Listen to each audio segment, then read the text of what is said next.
के पूर्व राष्ट्रपति बशर अल असद जो अब देश से भाग चुके हैं, उन्हें और उनके भाई को एक सीरियाई अदालत ने मौत की सज़ा सुना दी है, वो भी उनके गैर मौजूदगी में। आखिर क्यों आया ये फैसला, पूरी कहानी समझिए।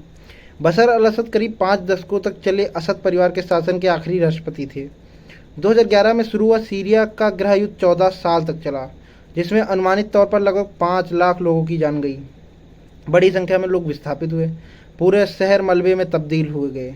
आखिरकार पिछले साल असद सरकार का पतन हुआ और असद देश छोड़कर भाग गए।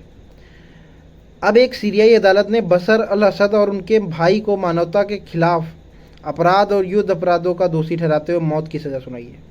चूँकि दोनों देश में मौजूदगी नहीं है चूँकि दोनों देश में मौजूद नहीं है भाई और असद, ये फैसला इन एम्बेसिया यानी उनके गैर मौजूदगी में सुनाया गया।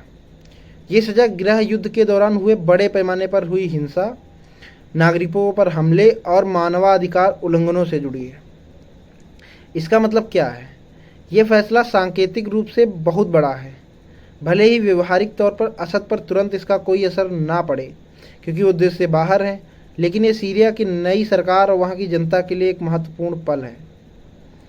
एक तरह का न्यायिक जवाबदेही का बयान कि तानाशाह के दौर में हुए अत्याचारों को भुलाया नहीं जाएगा।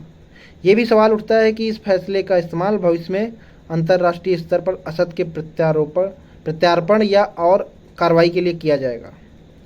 सीरिया अभी भी अपने गृह युद्ध के घावों से उबरने की कोशिश कर रहा है। नई सरकार के सामने ये भी चुनौती है देश का पुनर्निर्माण, अलग अलग गुटों के बीच सुलह और न्याय की प्रक्रिया को आगे बढ़ाना। ये फैसला इस बड़ी प्रक्रिया की एक कड़ी है। चाहे असद कभी इस सज़ा का सामना करें या ना करें, ये फैसला इतिहास में दर्ज हो चुका है, एक ऐसे शासक के खिलाफ जिसके दौर में लाखों लोगों ने अपनी जान गंवाई।